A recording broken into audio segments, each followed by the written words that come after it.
नमस्कार, सुदर्शन न्यूज में आपका स्वागत है। मैं हूं मुकेश कुमार और आप देख रहे हैं जवाब तो चाहिए। जवाब तो चाहिए में आज एक बार फिर हम बात करेंगे लोकसभा चुनाव के बीच हिंदूवादी नेताओं और राष्ट्रवादी पत्रकारों को निशाना बनाने के लिए संगठित और सक्रिय आतंकी संगठनों की, उन आतंकी संगठनों की जिसके निशाने पर देश के वैसे नेता, विचारक और पत्रकार हैं जो सनातन की एकता को बनाए रखने और हिंदुत्व की आवाज को बुलंद करने के लिए लगातार सक्रिय है और निर्भीक होकर अपना कार्य कर रहे हैं। कर्णावती एयरपोर्ट से गुजरात एटीएस ने आईएसआईएस के 4 आतंकियों को गिरफ्तार किया है। ये आतंकी चेन्नई के रास्ते श्रीलंका से भारत आए और चेन्नई से कर्णावती आने की कोशिश कर रहे थे, जिसे कर्णावती एयरपोर्ट पे ही एटीएस ने गिरफ्तार कर लिया। कर्णावती में इन्होंने अपने हैंडलर से इन्हें मिलना था, लेकिन उससे पहले ही गुजरात एटीएस ने इन्हें दबोच लिया। आईएसआईएस के इन आतंकियों का गुजरात पहुंचना हिंदूवादी एवं राष्ट्रवादी नेताओं और पत्रकारों की सुरक्षा की दृष्टि से गंभीर और खतरनाक है, क्योंकि इससे पहले सूरत एटीएस ने पाकिस्तान की आईएसआई से संबंध रखने वाले जिस मौलवी को गिरफ्तार किया था, उसने हिंदूवादी नेताओं नुपुर शर्मा, उपदेश राणा, टी राजा और सुदर्शन न्यूज के सीएमडी और editor in chief Suresh Chauhan के को मारने के लिए 1 करोड़ की सुपारी लेने की बात स्वीकार की थी और साथ में अपने साथ अन्य आतंकी संगठनों के होने की बात भी कही थी।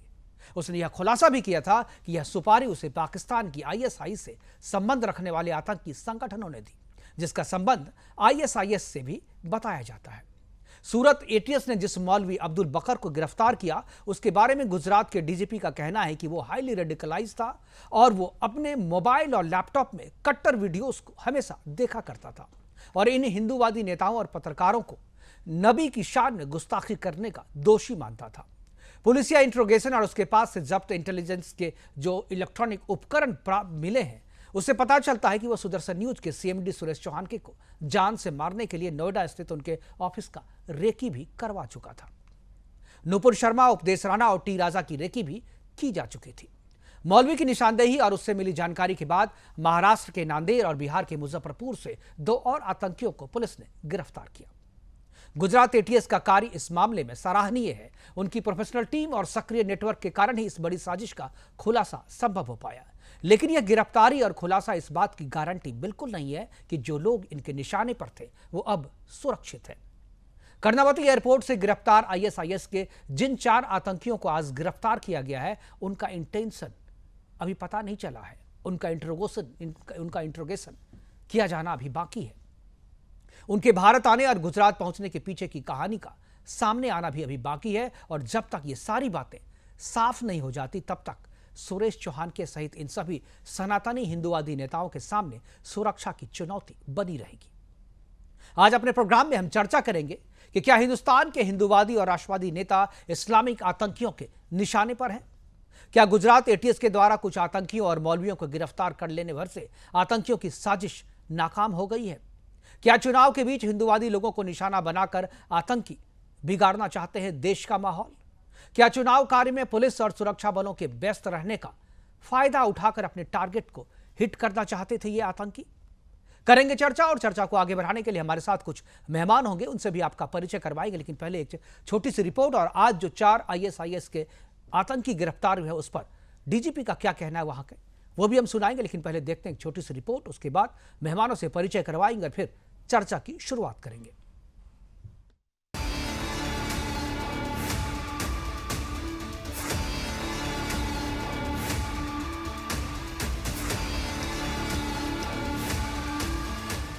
देश में लोकसभा चुनाव के 5वें चरण के लिए हो रहे मतदान के बीच गुजरात एटीएस को बड़ी कामयाबी हाथ लगी है। गुजरात एटीएस ने कर्णावती से आईएसआईएस के 4 आतंकियों को पकड़ा है। इन आतंकियों को एयरपोर्ट से पकड़ा गया। चेन्नई से अहमदाबाद पहुंचने के बाद चारों आतंकी पाकिस्तानी हैंडलर के मैसेज का इंतजार कर रहे थे। इसके बाद ये टारगेट लोकेशन पर पहुंचकर एक बड़ी घटना को अंजाम देने की फिराक में थे। इन्हें यहाँ हथियार मिलने वाले थे। उससे पहले एटीएस ने इन सबको दबोच लिया। गुजरात एटीएस ने बताया कि चारों आतंकी मोहम्मद नुसरत, मोहम्मद नुफरान, मोहम्मद फारिस और मोहम्मद राजदीन श्रीलंकाई नागरिक हैं और आईएसआईएस के सक्रिय सदस्य हैं। ये चारों पूरी तरह से आईएसआईएस की विचारधारा से कट्टरपंथी हो चुके हैं। इससे पहले हिंदूवादी नेताओं की हत्या की सुपारी लेने वाले मौलाना अबू बकर को गुजरात पुलिस ने गिरफ्तार किया था। इस कट्टरपंथी मौलाना ने सुदर्शन न्यूज के प्रधान संपादक डॉक्टर सुरेश चौहानके जी, विधायक टी राजा सिंह, नुपुर शर्मा और उपदेश राणा समेत कई हिंदू नेताओं की हत्या करने के लिए 1 करोड़ रुपए की सुपारी ली थी। पाकिस्तान से लेकर कई इस्लामिक देशों तक इनके तार जुड़े हुए हैं। ये पहली बार नहीं है जब डॉक्टर सुरेश चौहानके जी की हत्या की साजिश रची गई हो। इससे पहले गुजरात के धंधुका में किशन भरवाड़ हत्याकांड मामले में चौंकाने वाली खबर सामने आई थी। किशन भरवाड़ की हत्या करने वाले इस्लामिक चरमपंथियों का टारगेट सुदर्शन टीवी के प्रधान संपादक डॉक्टर सुरेश चौहानके जी भी थे। आज चुनाव के बीच गुजरात एटीएस ने कार्रवाई करते हुए एक बड़ी अनहोनी को टाल दिया है। Bureau report, Sudarshan news.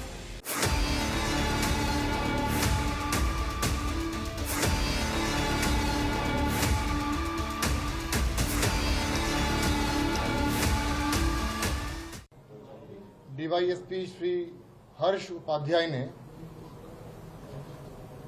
એક ખાનગી બાતમીદારથી એવી માહિતી મળી હતી કે 4 વ્યક્તિઓ કે જેના નામ છે મોહમ્મદ નુસરત, મોહમ્મદ નુફરાન, મોહમ્મદ ફારિસ અને મોહમ્મદ રસદીન, એ 4 વ્યક્તિઓ મૂળ શ્રીલંકાના વતની છે, શ્રીલંકાના રહેવાસી છે અને આતંકવાદી પ્રતિબંધિત સંસ્થા ઇસ્લામિક સ્ટેટના સક્રિય સભ્યો છે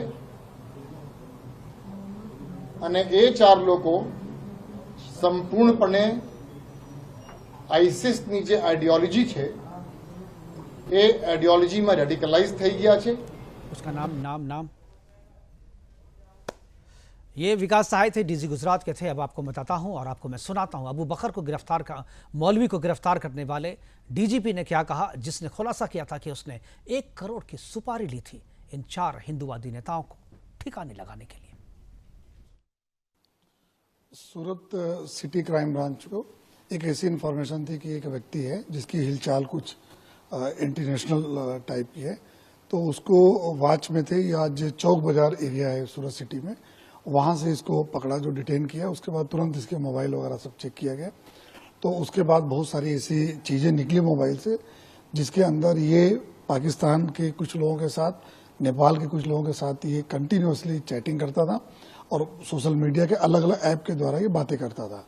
इसमें पूरी जो डिटेल्स हम लोगों ने निकाली, उस डिटेल में इसने यहाँ पे एक हिंदू सनातन संघ के राष्ट्रीय अध्यक्ष है मिस्टर उपदेश राणा, इनको ऑलरेडी पहले भी धमकियां दी जा चुकी हैं और उनको टारगेट करने का पहले इसका वो प्लान था, वो विद फोटोग्राफ्स वगैरह पूरी डिटेल के साथ इसने सब रेकी भी हो गई थी। तो उसके बाद इसने वेपन की जो डिमांड की, तो पाकिस्तान से इसको बोला भी कि जल्दी आपको जो हम वेपन प्रोवाइड कर रहे हैं, और 1 करोड़ रुपए का भी इन्होंने ऐसी बातें की कि जितने इनके फर्दर टारगेट्स हैं उसको मारने के लिए 1 करोड़ रुपया की व्यवस्था ये लोग कर रहे हैं जो है।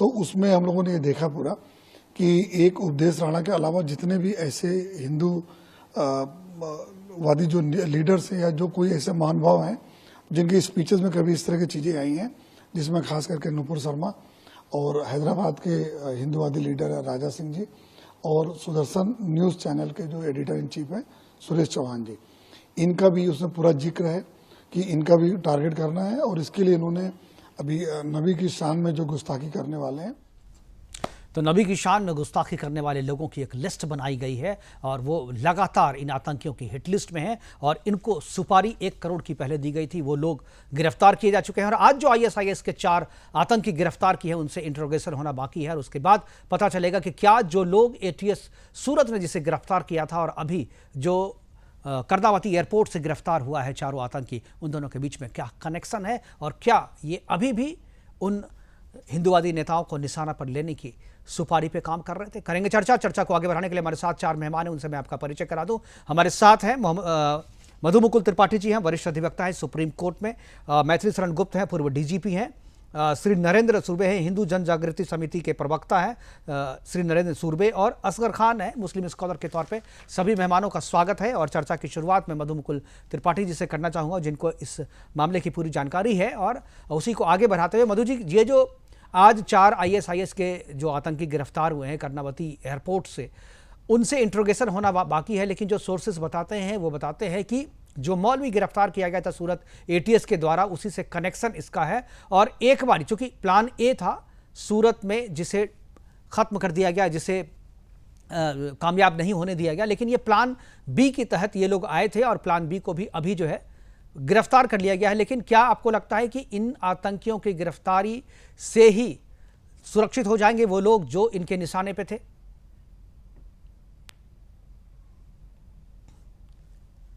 हमें अगर मानवता की रक्षा करनी है तो एक विशेष प्रकार की जो विचारधारा है, जिसका काम केवल आतंक फैलाना है, उस पर प्रहार करना होगा। आपने खुद ने बताया और अभी समाचार ने भी देखा और पुलिस ने भी बताया कि मौलवी मेन कौन है?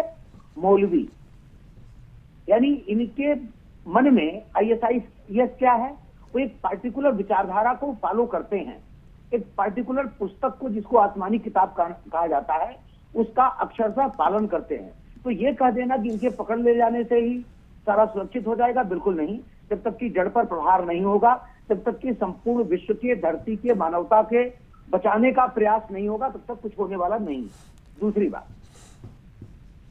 केवल पुलिस या हमारी जो संस्थाएं हैं, एजेंसियां हैं, इससे शांत हो जाए कि 4 मुट्ठी भर लोगों को पकड़ करके इस पर उन्होंने अंकुश लगा दिया है, तो असंभव है। आप देखिए, अनवरत होता रहा है, अनवरत हो रहा है, आज से नहीं हो रहा है, और संपूर्ण विश्व में हो रहा है। तो उसके रूट को पहले समझना होगा, उसके रूट को समझ करके उसके जड़ पर प्रहार करना होगा। आदरणीय गुप्ता जी हैं, DGP हैं, ये जानते हैं, ये उस प्रोसेस को किए हुए हैं। हम लोग तो सुनते हैं, पढ़ते हैं, इन्होंने उसको जिया होगा। और इनसे पूछिए, अपने हृदय पर हाथ रख के बताएं कि क्या जब पुलिस कार्य करना चाहती है, अरेस्ट करना चाहती है, एक पार्टिकुलर विचारधारा के लोग इनको अंकुश लगाते हैं? क्या पार्टिकुलर राजकीय लोग, राजनीति के लोग अंकुश लगाने का प्रयास करते हैं या नहीं? जब तक उसको भी पोषण नहीं बंद होगा, तब तक ये असंभव है। मुकेश जी, इस पर कार्य करने की आवश्यकता है। बिल्कुल बिल्कुल बिल्कुल। मैं जाऊंगा DGP सर के पास, लेकिन उससे पहले मैं सुरेंद्र सुरभे जी के पास जाना चाहूँगा और उनसे मैं जानूंगा, सुरेंद्र जी, जिस तरीके से ये बातें हो रही हैं, लगातार एक के बाद एक घटनाएं हो रही हैं, खासतौर पे अगर सुरेश चौहान जी की बात करें तो ये तीसरी घटना है जब सरकार की तरफ से, जो खासतौर पे ये दोनों जो घटनाएं हैं बड़ी, वो गुजरात से ही हुई। क्या आपको लगता है कि गुजरात जो है वहाँ पर आतंकियों का गढ़ है? क्या वहीं से जिस तरह से गिरफ्तारी हो रही है, वहीं से साजिश चलाई जा रही है? क्या आपको लगता है कि हिंदूवादी नेताओं, हिंदूवादी विचारक, राष्ट्रवादी पत्रकार, क्या ये सारे जो भारत में हैं वो निशाने पे हैं आतंकियों के, और हिंदूवादी खासतौर पे निशाने पे हैं क्योंकि इस दौरान पिछले 10-15 सालों के दौरान जो है हिंदूवादी विचारधारा जो है काफ़ी प्रमुखता से इन लोगों ने सामने ला के रखा है और उस विचारधारा को संपोषण और पोषित करने के लिए ये लोग लगातार काम कर रहे हैं। क्या आपको लगता है कि विचारधारा के कारण इनकी जान जो है जोखिम में है? जी मुकेश जी, भारत में ये जो आतंकी घटनाएं ये जो सरकार अब आई है, तो पिछले कुछ सालों से तो भारत के अंदर आतंकी घटनाओं में कमी हुई है।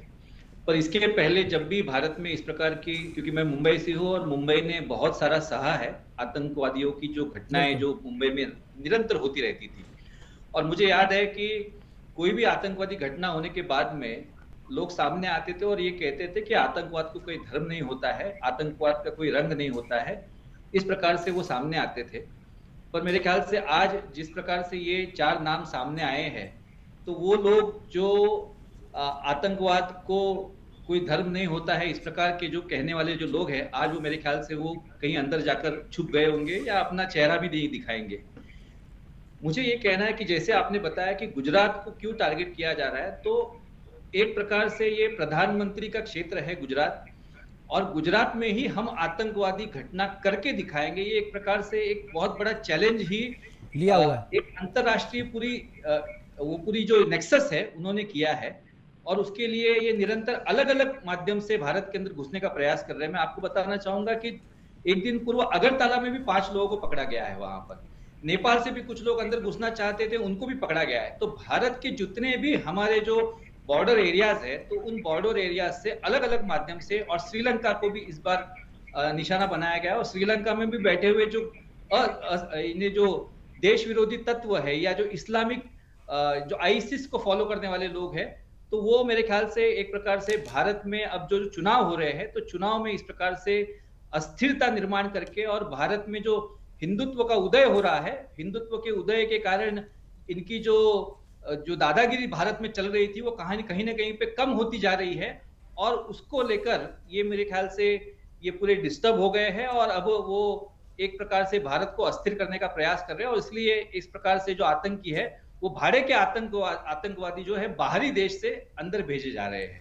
बिल्कुल, बाहर से भाड़े के आतंकी जो वो अंदर भेजे जा रहे हैं। मैं एक बार जाऊंगा सीधे मैथिली शरण गुप्त जी के पास। मैथिली शरण जी, ये टाइमिंग को लेकर के मैं थोड़ा आपसे जानना चाहूँगा कि क्या आपको लगता है जो आतंकी हैं, अब देखिए दोनों जो बड़ी घटनाएं, दोनों जो बड़ी गिरफ्तारियां हुई है वो चुनाव के दौरान हुई है, चुनाव प्रक्रिया जारी है, और इस दौरान चूंकि उनको भी पता है कि चाहे राज्य की पुलिस हो चाहे दूसरी सुरक्षा एजेंसियां, वो चुनाव में व्यस्त होती हैं, और इस मौके का फ़ायदा उठा करके जो है वो ये अपना हमला करना या अपने टारगेट को हिट करना चाहते थे। पुलिस के लिए, प्रशासन के लिए कितनी बड़ी चुनौती है, और ऐसे समय में आप लोग इस तरीके के केस को किस तरीके से डील करते हैं, और क्या आपको लगता है कि ये आतंकी जो है 4-5 लोगों के गिरफ्तार कर लेने भर से ये जो टारगेट पे जो लोग थे वो सुरक्षित हैं, या आपको लगता है कि नहीं अभी उनको सुरक्षा देने की सख्त ज़रूरत है? सबसे पहले तो मैं ये कहना चाहूंगा कि चुनाव के समय पूरा प्रशासन, पूरी पुलिस और पैरामिलिट्री फोर्स पूरी तरह से चुनाव की व्यवस्था में डूबे रहते हैं, और बहुत कम बल बचता है जो इस कोर एक्टिविटी की तरफ ध्यान दे पाता है। लिहाजा ये बहुत आसान काम है, और यदि हम किसी को हिट करते हैं तो इसमें एक अनुकूल जो है साइकोलॉजिकल एडवांटेज जो आतंकवादी संगठन है उनको मिलेगा। लिहाजा ऐसे समय का जो है उपयोग करना उनके मतलब उसमें रहता है, और पुलिस के पास अब जो है पुरानी स्थिति से काफी भिन्न क्षमताएं हैं। जैसे एटीएस है जो प्रोएक्टिवली ऐसे तत्वों पर नजर रखती है, जैसे सीटीजी है जो काउंटर टेररिस्ट ग्रुप है, वो रिएक्टिव उसके लिए तैयार रहता है। तो पुलिस के ये संगठन जो है ये चुनाव में व्यस्त नहीं रहते हैं, ये अपनी कोर एक्टिविटी में ही लगे रहते हैं। लेकिन मुझे लगता है कि कहीं ना कहीं हमने अभी भी अपनी कोर व्यवस्था को सुधारा नहीं है। हमें साइबर क्राइम फ्री भारत के जो बेसिक कॉन्सेप्ट है उस पे कहीं पे काम करना पड़ेगा। हमें कहीं ना कहीं लीगल ढांचे की बदलने की जरूरत है, जिससे प्रोएक्टिवली इन फोर्सेस को हम आइडेंटिफाई कर सकें, और कहीं ना कहीं हमें पेपर करेंसी मुक्त भारत लाना होगा, जिससे कि बाहरी पैसा ऐसी शक्तियों तक ना पहुंच सके जिससे कि वो कहीं किसी की सुपारी ले सकें, 1 करोड़ रुपए ले सकें। ये पैसा पहुंचना लगभग नामुमकिन हो जाएगा यदि हम पेपर करेंसी फ्री भारत लाएं। लेकिन सवाल उठता है कि क्या हमारे राजनेता देश हित में ये निर्णय लेंगे? मेरा ऐसा मानना है कि हमारे राजनेता जो कि अपनी पार्टी के लिए जी रहे हैं, जिन्होंने प्रजातंत्र को ही खत्म कर दिया है, पार्टी तंत्र को हावी करा दिया है। मैथिली शरण जी, ये मुझे लग रहा है कि हम लोग जिस मुद्दे पे बात कर रहे हैं उस मुद्दे से थोड़ा सा अलग जा रहे हैं। मुझे लग रहा है कि केवल हम लोग इसी पे फोकस करें। एक चीज़ और मैं नरेंद्र जी के पास वापस जाना चाहूँगा, सुरभि जी के पास। नरेंद्र जी, क्या आपको लगता है कि जब ये मौलवी गिरफ्तार हुआ था अबुल बकर, तो उसने कहा था, और उसके पास से जो डीजीपी जी ने जो ये कहा था, जो स्टेटमेंट दिया था, उसमें कहा था कि नबी की शान में गुस्ताखी करने वालों की लिस्ट बनाई गई है, और उसी में सुरेश चौहान के जी का भी नाम है, उसी में टी राजा का भी नाम है, उसी में नुपुर शर्मा और उपदेश राणा, इन सारे नाम हैं, और भी नाम हो सकता है इनके पास 4 हों, बाकी लोग और भी जो काम है वो काम कर रहे हैं उनके। क्या आपको लगता है कि सनातन धर्म को बचाने के लिए, प्रचारित करने के लिए, मजबूत करने के लिए, या हिंदू धर्म की रक्षा के लिए, या राष्ट्रवाद के लिए काम करना नबी की शान में गुस्ताखी है? जी देखिए, यही एक बहुत बड़ी चुनौती आज हम सभी हिंदूवादियों के सामने है कि निरंतर जो हिंदुत्व का प्रचार करने वाले लोग हैं, हिंदुओं को जागरूक करने वाले लोग हैं, उनको ये जो आतंकवादी विचारधारा के लोग हैं, उन्हें ऐसे लगता है कि जैसे हिंदू जागरूक हो जाएगा तो हमारी ये जो पिछले अनेक वर्षों से जो एक प्रकार से एक दादागिरी भारत में जो चल रही थी तो वो बंद हो जाएगी। एक प्रकार से जो भारत के सरकारों को दबाव निर्माण किया जा रहा था तो वो बंद हो जाएगा। सरकारें इनको सुनती थी। आज ऐसी स्थिति हो गई है कि हिंदू जागरूक हुआ है, इसलिए आज सरकारें इन पर ध्यान नहीं दे रही है। आज हिंदुत्व की विचारधारा की कुछ सरकार आई है, इसलिए हिंदुत्व का विचार कर रही है।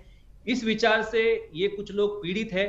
इनमें से बहुत सारे ऐसे लोग हैं कि इनकी दुकानें बंद हो गई है, इनकी फंडिंग बंद हो गई है। तो एफसीआरए के माध्यम से जैसे सरकार ने एक बहुत बड़ा सर्जिकल स्ट्राइक किया है, जिसके कारण विदेशों से जो बड़ी मात्रा में पैसे आ रहा था वो बंद हुआ है। बिल्कुल। फिर इनमें बहुत सारी जो इनको सुविधाएं मिलती थी वो सुविधाएं बंद हो रही है। तो मेरे ख्याल से मधु जी, मैं आऊंगा आपके पास। जिस प्रकार से ये हिंदुत्व की विचारधारा बढ़ रही है। जी बात पूरी करें। लगता है कुछ नेटवर्क में प्रॉब्लम है क्या? शायद आवाज आपकी नहीं आ रही। मैं असगर खान जी के पास एक बार जाना चाहूंगा। असगर जी, क्या आप जुड़ गए? क्या आपको आवाज मिल रही है? वो तो सभी का विचार करते। जी मधु मुकुल जी कुछ बोलना चाह रहे हैं। मधु मुकुल जी ने हाथ उठाया था। मधु जी, क्या आपको लगता है, एक हम लोग जो बात कर रहे थे कि नबी की शान में गुस्ताखी, क्या अपने धर्म की रक्षा करना, अपने धर्म की बात करना, अपने सनातन संस्कृति को मजबूत करने की बात करना नबी की शान में गुस्ताखी है? आसमानी पुस्तक को पढ़ेंगे तो आप पाएंगे कि जब भी आप मानवता की बात करते हैं, जब भी आप सनातन की बात करते हैं, जब भी धर्म जो धारण करने योग्य है उसकी बात करते हैं, तो इनके नबी के सामने गुस्ताखी हो जाएगी। क्योंकि माले गनीमत की आप विरोध करेंगे। आपके यहाँ क्या है? हमारे यहाँ धर्म में क्या कहा जाता है कि आपको त्याग, तपस्या, आप 3W नहीं चाहिए। 3W का मतलब वुमेन, वेल्थ एंड वाइन। यहाँ क्या है?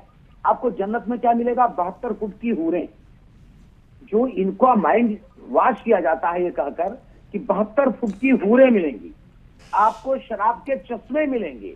भाई देखिए, जब तक इन चीजों को, इन मिथ पर मैं समझ आता हूं, तो राक्षसी हो सकती है सर, हूर कैसे होगी? मुझे तो लगता अरे भाई उसका आप सोचिए, आप 3 फुट के उसका क्या करोगे, मेरे समझ नहीं आता। तो आप क्या है? असगर खान साहब, मैं मधु जी आपको रोकना चाहूंगा बीच में। एक मिनट मुकेश, ये प्रत्येक चीजों का ये कहेंगे कि ये हमारे धर्म का विरोध कर रहे हैं। इनका विरोध करेंगे, आप कहेंगे भाई त्याग कीजिए, तपस्या कीजिए, ब्रह्मचर्य का पालन कीजिए। तो हर चीज में कहेंगे हमारे नबी की गुस्ताखी हो गई शान में। हर आदमी को मारने का प्रयास करेंगे। तो माइंड सेट को बदलना होगा। ये जो मदरसे में चल रही हैं चीजें, इनको बदलना होगा। आवश्यकता इस बात की है।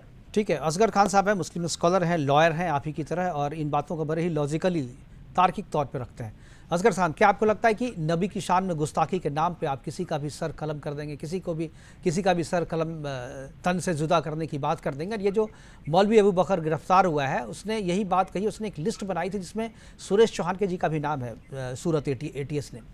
क्या आपको लगता है कि अपने धर्म की रक्षा करना, अपने धर्म की बात करना, अपनी संस्कृति की बात करना नबी की शान में गुस्ताखी है? देखिए, ऐसा बिल्कुल नहीं है। अपने धर्म की बात करना बहुत अहम है, सबको करना चाहिए। अगर आप हिंदू धर्म की बात नहीं करेंगे, सनातन धर्म की बात नहीं करेंगे, तो किस बात के फिर आप हिंदू हैं? मैं अगर इस्लाम की बात नहीं करूंगा तो मैं किस बात का मुसलमान हूँ? तो अगर अपने अपने धर्म की बात करते हैं, और अगर कोई ये इस बात को जोड़े, मजहब से जोड़े, और खासकर मैं इस्लाम की भी बात कर रहा हूँ, इस्लाम से जोड़े, तो गलत है, बिल्कुल गलत है।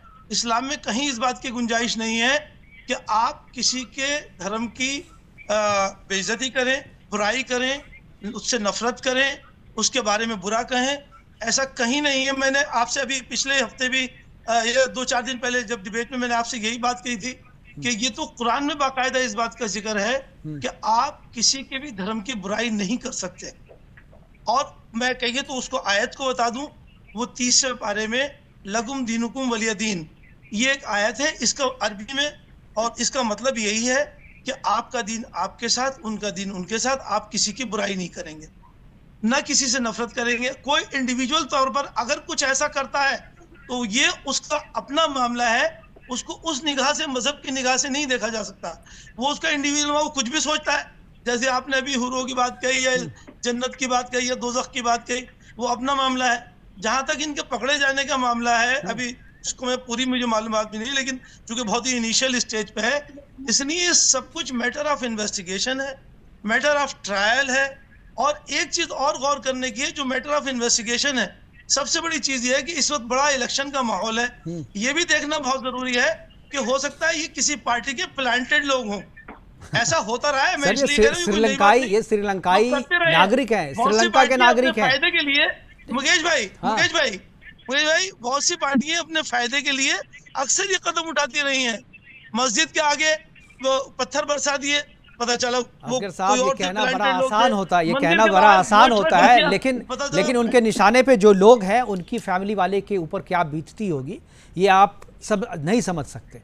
ये आपके लिए बड़ा आसान होता है कहना कि ये भाई पॉलिटिकल है, उसको किसी ने प्लांट कर दिया है, लेकिन जिनकी लिस्ट बनाई गई है, जिनके सर को तन से जुदा करने की बात कही गई है, उनका तो शायद भले कुछ नहीं, क्योंकि वो ये चीज़ सोच के चलते हैं कि हमारे साथ ऐसा हो सकता है, और उसके लिए वो बिल्कुल जो है तैयार रहते हैं लड़ने भिड़ने के लिए। लेकिन उनके परिवार वालों का क्या हाल होता होगा, शायद ये चीज़ आप नहीं जानते, इसीलिए आप इस बात को इतनी आसानी से लेते हैं। फिलहाल वक्त है छोटे से ब्रेक का। ब्रेक के बाद जब वापस आएंगे तो मैथिली शरण गुप्त जी कुछ बोलना चाह रहे थे, मैं उनसे उनकी प्रतिक्रिया लूंगा, फिर आगे दूसरे जो हमारे मेहमान हैं उनसे भी लूंगा। लेकिन वक्त है छोटे से ब्रेक का, जाइएगा कहीं नहीं, तुरंत हाजिर होते हैं।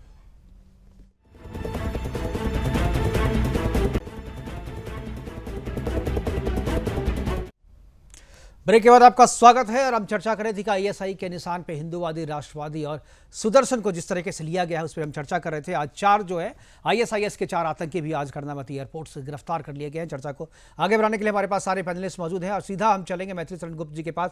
वो ब्रेक पे जाने से पहले कुछ बोलना चाह रहे थे। मैथिली शरण जी, मैं एक बहुत छोटी सी बात कह रहा हूं कि भारत जो है वो संविधान के अनुसार चलता है, और भारत में एक आर्टिकल है 25 संविधान में, जो कहता है कि हम जो धर्म चाहें वो माने और हम उसका प्रचार भी करें। लेकिन किसी को भी अपना धर्म मानने की स्वतंत्रता तो है, प्रचार करने की स्वतंत्रता है, लेकिन किसी के धर्म के विरुद्ध जो है बोलने की स्वतंत्रता हमारा संविधान नहीं देता है। तो आपको नहीं लगता है क्या कि चाहे हिंदू कहे कि हिंदुस्तान में रहना है तो जय श्री राम कहना है, ऐसे फालतू के स्लोगन देने वाले वो भी जो है ना हिंदुत्व के नहीं है, वो काउंटर हिंदुत्व वाले लोग हैं जो कि माहौल खराब कर रहे हैं। और ऐसे ही मुस्लिम भी हैं जो ये कह रहे हैं कि मेरा धर्म मानो, नहीं तो तुम काफिर हो, मैं तुम्हारा सिर धड़ से जुदा कर दूंगा और हमें जन्नत भी मिलेगी और 72 हूरें मिलेंगी। ये बात जो है कहने वाले क्या आर्टिकल 25 का उल्लंघन नहीं कर रहे हैं? क्या हमें एक छोटा सा कानून ऐसी बातें करने वालों को इस आर्टिकल के बारे में कुछ पता भी नहीं है, और उनको कोई अगर पता भी हो तो वो इसकी परवाह नहीं करते, और शायद यही वजह है कि इस तरह की वारदात होती रहती है। जी मधु मुकुल जी, मैं मैथिली शरण गुप्त जी से एक चीज पूछना चाहता हूँ कि कॉन्स्टिट्यूशन का आर्टिकल 25 कहता है कि प्रत्येक व्यक्ति को अपने धर्म के प्रीच करने की, मानने की स्वतंत्रता है। अगर किसी धर्म में लिखा हुआ है, देखिए बहुत बड़ा फंडामेंटल चीज है, किसी धर्म में लिखा हुआ है कि कोई व्यक्ति है उसकी संपत्ति को लूट लो, उसकी पत्नियों को उठा लो, उसको काट दो, और अगर कहीं बोलता है तो उसका तो अपराध कहाँ है? तो ये पुलिस अरेस्ट क्यों करती है? मुझे समझ नहीं आ रहा है कि इन्होंने डीजीपी रहे हैं, इन्होंने ऐसे लोगों को अरेस्ट क्यों कर लिया? भाई किसी ने लूट लिया किसी के घर में, किसी का बलात्कार कर दिया और किसी को काट दिया, तो इन्होंने अरेस्ट क्यों किया? मैं तो वास्तव में सरप्राइज हूं कि इन्होंने आर्टिकल 25 का कितनी बार उल्लंघन किया होगा। भाई Article 25 is a problem. I am sorry to say, due respect, I am going to file a PIL in a court that there should be saying in a section 302 that if anybody from particular community is cutting the head of any particular person on this particular issue, no FIR should be registered, because they are following their fundamental, they are following their religion, they are following 25. I am really surprised, and this is a rubbish one, and that Nehru has done. Asghar साहब मुस्कुरा रहे हैं, असगर खान साहब मुस्कुरा रहे हैं, मुझे लगता है कि कुछ बोलना भी चाह रहे हैं। ठीक, डिबेट को तैयार हूँ, मैं एकेडमिक डिबेट को तैयार हूँ। मेरे पास कुरान भी है, सुन्ना भी है, हदीस भी है और कॉन्स्टिट्यूशन भी है। ठीक है, बिल्कुल, आपने बात तो लॉजिकल की है। एक बार असगर खान साहब कुछ बोलना चाह रहे हैं। असगर साहब, असगर साहब, आर यू एग्री विद? नहीं, पहले डीजीपी साहब से पूछिए। नहीं, डीजीपी साहब तो सुन रहे हैं, वो भी बोलना चाहिए, लेकिन मैं पहले असगर खान साहब जी, वो भी लॉयर हैं, वो भी आर्टिकल जी। त्रिपाठी साहब की मैंने बात तो सुनी। हमारे बड़े भाई हैं और बहुत वरिष्ठ वकील हैं, हम सीखते हैं इनसे वकालत। लेकिन मेरी ये समझ में आई कि देखिए किस मजहब के बारे में ये बात कही जा रही। मैंने चूंकि इस्लाम को भी पढ़ने की कोशिश की और सनातन धर्म को भी पढ़ने की कोशिश की, क्रिश्चियन में भी थोड़ा देखने की कोशिश की, इसलिए कि आप लोगों से बात करने की जरूरत पड़ती है जी। तो मुझे कहीं पे भी किसी भी धर्म में ये नहीं मिला कि साहब एक दूसरे के धर्म के ऊपर कोई बातें बनाई जाएं या कुछ इस किस्म की चीजें की जाएं या नफरत फैलाई जाए या एक दूसरे पे ताने तिश्ने मधु मुकुंद जी का कहना है कि जो काफिरों के बारे में जो बातें लिखी गई है किताब में, वो उसको लेकर के 25 आर्टिकल से जोड़ रहे हैं। ये हाँ, मैं यही बात कह रहा हूँ, यही बात कहने जा रहा था मैं। आगे मेरा यही है, ये चीजें जो है ना, अगर हम अधूरा कहें, देखिए मैं एक बहुत छोटी सी मिसाल दे रहा हूँ, सिर्फ 10-20 सेकंड लूंगा आपके, कि एक जगह ये भी लिखा है इस्लाम में कि मस्जिद में जाना हराम है। अब आप कहेंगे जी इतनी बात अगर मैं कह के छोड़ दूं तो आप कहेंगे अरे जी आप कैसी बात कर रहे हो, और मुसलमान तो आके मेरा गिरबान पकड़ लेंगे। लेकिन ये लिखा है, सही बात है, लेकिन नशे के आलम में उसमें लिखा है मस्जिद में जाना हराम है, नशे के आलम में। तो नशा करना ही तो हराम है उसमें, तो फिर इसका मतलब नशे की हालत में, इसका मतलब तो ये भी हुआ ना नशा करने को वो। यही बात कह रहा हूँ। हाँ? मुकेश जी, यहाँ क्या करते हैं हमारे त्रिपाठी भाई जैसे कह रहे हैं, और भी बहुत सारे लोग कहते हैं, हालांकि डीजीपी साहब की बात से मैं पूरा इत्तेफाक करता हूँ, उन लोगों को आइडेंटिफाई करना चाहिए, वो चाहे किसी भी, चाहे सनातन धर्म में गलत नारे लगाएं या इस्लाम में गलत नारे लगाएं या कुछ भी, उस जगह हमें बिल्कुल उनको आइडेंटिफाई करना चाहिए और आइडेंटिफाई करके उनको सजा देनी चाहिए, तो पुलिस के हवाले और उनको कोर्ट के हवाले और उसके बाद सजा के हवाले करना चाहिए। लेकिन अगर हम अधूरी बात, जो बात कही कि काफिरों को मार दो, ऐसा कर दो, आप उसको पढ़ें भाई, आप नहीं पढ़ते हैं या आप जानबूझ के अधूरी बात तो पूरा क्या है वो बता दीजिए ना, बात पूरी जो है आप बताइए ना। अभी मैंने हाथों में, अगर आप कहे तो इसकी एक बड़ी लंबी तफसीर है, वो ऐसा नहीं है। नहीं ठीक है, वो कहीं नहीं लिखा है, ये दिखा भी नहीं सकते, और अगर जहां दिखा रहे हैं उसको अंडरलाइन करें, उसके 4 लाइन पहले पढ़े और 4 लाइन बाद में पढ़े। अभी पढ़ के सुना दें आपके सामने, अभी सब क्लियर हो जाएगा।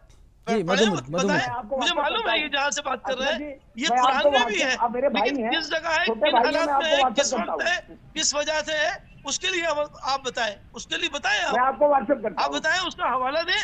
और मैं अभी अभी कह रहा हूँ, अभी मैं सिर्फ आपसे मैंने एक बात कही कि जिस जगह आप इसको अंडरलाइन करें, अंडरलाइन करके उसके 4 लाइन पढ़े, पहले से पढ़े और 4 लाइन बाद तक पढ़े। ठीक है, जो सही बात है वही सामने आनी चाहिए, गलतफहमी नहीं फैलाई जानी चाहिए। जी मुकेश भाई, जो बात मैंने मिसाल अभी आपको दी कि मस्जिद में जाना हराम है लेकिन नशे के आलम में, आपने नशे के आलम में छोड़ दिया और मस्जिद में जाना हराम पकड़ लिया, ये गलत है। तो लेकिन मैं एक चीज जानना चाहता हूँ असगर साहब, आप तो इस्लाम के विद्वान हैं, मैं आपसे जानना चाहता हूँ, आप नशे की हालत में हराम है जाना, तो क्या नशा करना भी तो हराम ही है ना इस्लाम में, जैसा कि मैं जानता हूँ, मैंने भी। हाँ, तो फिर बिल्कुल 100% जन्नत में नशा तब तो नशा करने के बाद ही, अब कहीं और हराम हो, तब तो नशा करने के बाद तो फिर उनको सजा होनी चाहिए ना। तो मैं तो खुद कह रहा हूँ साहब, मैं भी तो कह रहा हूँ आपसे, यही तो बात कह रहा हूँ। चलिए ठीक है, ये इस्लाम पे चर्चा नहीं है, मैं दूसरी बात पे चर्चा कर रहा था, आप लोग इस्लाम पे इसको सेंट्रलाइज कर रहे हैं। मैं एक बार इस इलेक्शन के मौके पे आप कहिए कि इलेक्शन के मौके पे ऐसे प्लांटेड काम नहीं करा करें, आप अपना संदेश दीजिए उन पार्टियों को जो ऐसी हरकतें करते हैं कि लोगों को झूठा फंसाते हैं अपने वोट पोलराइज कराने के लिए या इलेक्शन की जीत के लिए, ऐसे कम से कम मुल्क के खिलाफ ना करें। उसमें क्या होता है कि जो नुकसान होता है वो मुल्क की सतह पर होता है, वो नहीं होना चाहिए। हमें सबसे पहले अपने मुल्क को अपने नहीं, ठीक है, मैं एक चीज जानना चाहता हूँ डीजीपी साहब से, डीजीपी साहब का अपना अनुभव है, मैं हम यहाँ रहते हैं इसकी जमीन पर, इसका रिस्क खाते हैं, इसका अन्न खाते हैं, इसकी हवा में जीते हैं। ठीक है असगर साहब, ठीक है असगर साहब, मैं समझ गया, पब्लिक भी समझ रही है, जो आपको सुन रही है वो अपने हिसाब से आपकी बातों को समझेंगे। मैं मैथिली शरण जी के पास जाना चाहूँगा। मैथिली शरण जी, अभी तो चुनाव के वक्त में जो है फ़ायदा उठाने की कोशिश कर रहे हैं, लेकिन ATS ने उसे फेल कर दिया है। क्या चुनाव के बाद जो है ये लोग जो एक बार सुपारी ले लेते हैं, क्या ऐसा आप लोगों ने काम किया है, काम का आपका अनुभव, मैं आपके अनुभव के आधार पर जानना चाहता हूँ कि क्या जो लोग एक बार सुपारी ले लेते हैं उसके plan A, plan B, plan C, क्या ये 2 लोग पकड़े गए हैं, 2 टीम एक तरीके से पकड़ी, क्या आगे भी इनकी सुरक्षा ये लोग सुरक्षित हैं, इस बात की गारंटी कौन देगा? इस बात की गारंटी बहुत मुश्किल है जी। क्योंकि इनके मल्टीपल प्लान चलते हैं और कई लेयर में होते हैं। जी। तो जैसे मान लो आपने लेयर ए पकड़ ली, लेयर बी पकड़ ली, तो लेयर सी नहीं होगी, इसको कोई गारंटी से नहीं कह सकता। जी। लिहाजा हमें जो है लीगल फ्रेमवर्क बदलना चाहिए, जिससे जो अभी प्रशासनिक यूनिट है, पुलिस है, उसको छोटी छोटी बातों के लिए बहुत मेहनत करना पड़ती है। हम उसे वो लीगल सिस्टम क्यों नहीं देते हैं जिससे वो बड़ी आसानी से ऐसी सभी शक्तियों को पकड़ सकें, और ऐसी जो चीजें साइबर स्पेस में चल रही हैं, हम अपने साइबर लॉ को इतना स्ट्रांग कर दें और हम certainty of the prevention of the cyber crime, जो क्राइम फ्री भारत की अपनी एक बहुत बड़ी वो है, जो कि मैं कहता हूं कि 3 से 6 महीने में वो डुएबल है। तो मुझे तो लगता है कि भारत सरकार को पुलिस को स्ट्रांग करना चाहिए अपराध मुक्त भारत बनाने के लिए, भ्रष्टाचार मुक्त भारत बनाने के लिए। It is doable. जी, असगर साहब कुछ बोलना चाह रहे हैं, मेरे पास समय की कमी है, मैं केवल 10 सेकंड आपको दूंगा असगर साहब, उसके बाद जरा सूरबे जी के पास आप आखिरी कमेंट के लिए आऊंगा। मैं सिर्फ इतनी बात कहना चाह रहा हूं, मैं इत्तेफाक करता हूं डीजीपी साहब की बात से, लेकिन इस मौके पे आपको शायद ये बात बहुत अच्छी नहीं लगेगी कि अगर ऐसी कोई वारदात होती है तो उसे फौरी तौर पर बिल्कुल सीक्रेट रख के उन चीजों को जड़ों तक पहुंचना चाहिए जो इसके बाद लेयर बी है, लेयर सी है, या उसके जो सबसे बड़े हेड्स हैं उनको पकड़ना चाहिए उनको, और उस पर डिबेट्स नहीं होनी चाहिए, क्योंकि जब ये बात सब आम हो जाती है तो सारे उनकी लेयर बी सी डी सब और उनके हेड सब होशियार हो जाते हैं। अभी ये इन्वेस्टिगेशन का बिल्कुल मौका है, इन्वेस्टिगेशन का बिल्कुल इनिशियल स्टेज है। इस स्टेज पे इसको बिल्कुल भी किसी मजहब से या किसी खास चीज से या किसी खास कौम से या किसी का पार्टी से नहीं जोड़ा जा सकता।